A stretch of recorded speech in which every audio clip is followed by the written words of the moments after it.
اعوذ باللہ من الشیطان الرجیم بسم اللہ الرحمن الرحیم نحمدہ ونصلی علی رسولہ الکریم اما بعد۔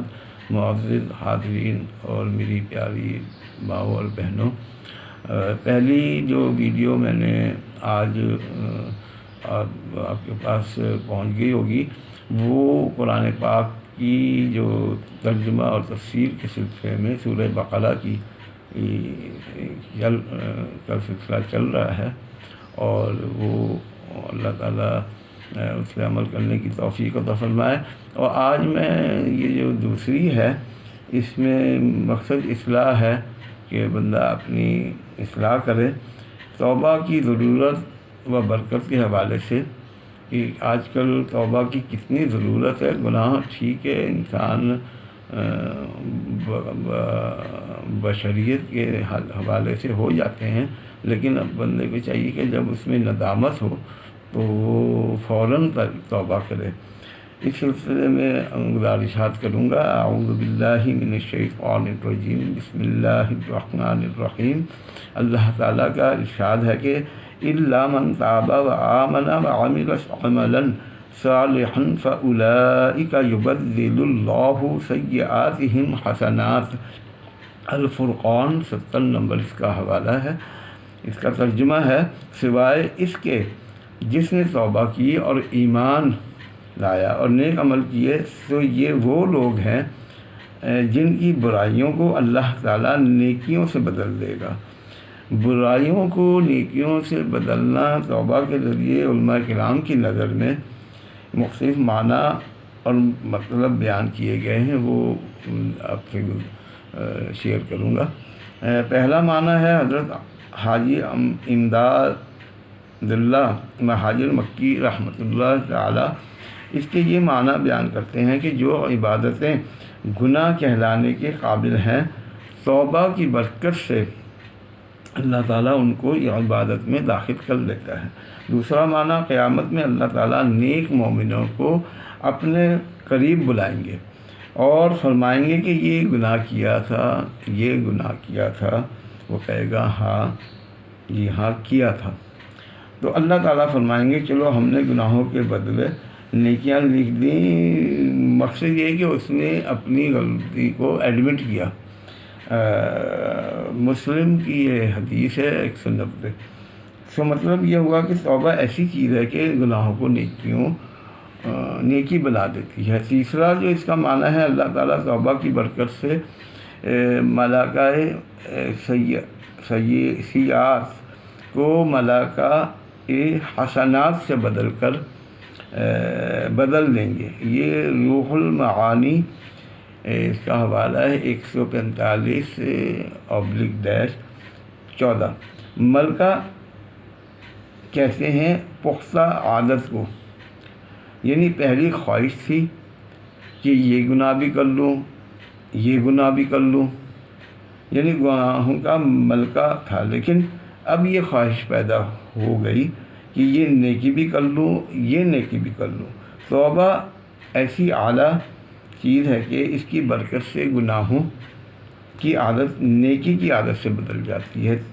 توبہ کی ابتدا جب شیطان نے تکبر کر کے گناہ کا دروازہ کھولا تو حضرت آدم علیہ السلام سے غلطی کروا کے توبہ کا دروازہ کھول دیا گیا تاکہ قیامت تک پوری اولاد آدم گھبرائے نہیں، گناہ ہوگا تو توبہ کر لیں گے۔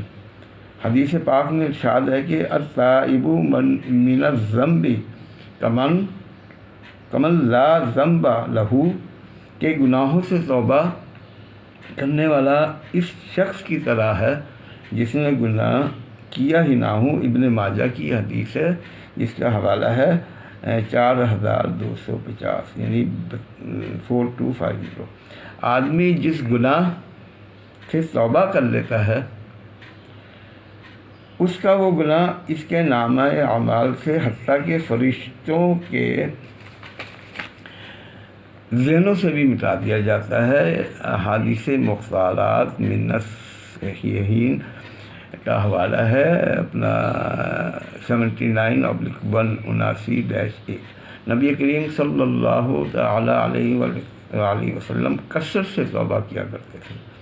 حدیث شریف میں آتا ہے کہ نبی کریم صلی اللہ علیہ وآلہ وسلم ایک دن میں 70 بار سے زائد توبہ کیا کرتے تھے۔ یہ بخاری شریف کی حدیث ہے، اس کا حوالہ ہے 5948 5948۔ حالانکہ آپ صلی اللہ علیہ وآلہ وسلم تو نبی تھے، اور انبیاء علیہ السلام تو گناہوں سے پاک ہوتے ہیں، وہ تو گناہ کرتے ہی نہیں، لیکن آپ صلی اللہ علیہ وآلہ وسلم خلاف اولا کا ہو جانے پر توبہ فرماتے تھے۔ اللہ تعالیٰ کی عظمت کو دیکھتے ہوئے آپ صلی اللہ تعالیٰ علیہ وسلم کو اپنی نیکیاں بھی گناہ نظر آتی تھیں، یعنی کہ یہ کم درجہ کیوں ہے، اس سے توبہ کرتے تھے۔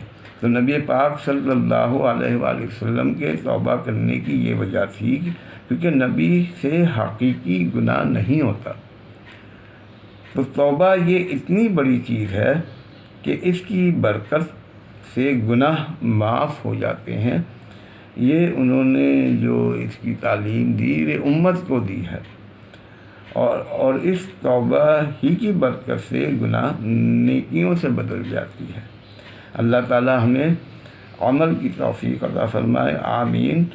اس دل پہ خدا کی رحمت ہو، اس دل پہ خدا کی رحمت ہو، جس دل کی یہ حالت ہوتی ہے، ایک بار خطا ہو جاتی ہے 100 بار ندامت ہوتی ہے۔ یہ توبہ کے بارے میں تھی، لیکن اسی تھوڑا سا آپ کو آج کل یہ بیماری عام ہے جسے کہ لوگ معمولی سمجھتے ہیں۔ غیبت کے بارے میں غیبت ناپاک ہے۔ حضرت حکیم الامت مولانا محمد اشرف علی تھانوی رحمۃ اللہ تعالی فرماتے ہیں، جب غیبت سننے سے منع کیا جاتا ہے تو بعض لوگ یہ عذر پیش کرتے ہیں کہ صاحب اگر ہم کسی کی بات نہ سنیں تو اپنے دل میں وہ برا منائے گا۔ لیکن اس کی مثال ایسی ہے جیسے کوئی شخص اوپر سے کسی پر پیشاب کر دے، وہ اس خیال سے کہ ہٹوں گا تو یہ برا مانیں گے اور اپنے اوپر پیشاب کرواتا رہے، لیکن دیکھا جاتا ہے کہ اس طرح کوئی اپنے اوپر پیشاب کرانے سے کبھی راضی نہ ہوگا۔ پھر غیبت تو اس سے بھی زیادہ ناپاک و نجس ہے۔ پیشاب سے اگر کپڑا ناپاک ہوتا ہے تو غیبت سے دل ناپاک و نجس ہو جاتا ہے۔ اس کا جو حوالہ ہے اگر آپ نے دیکھنا ہو، جزا و سزا کا واعظ ہے، اشرف المواعظ کا صفحہ نمبر ہے 110۔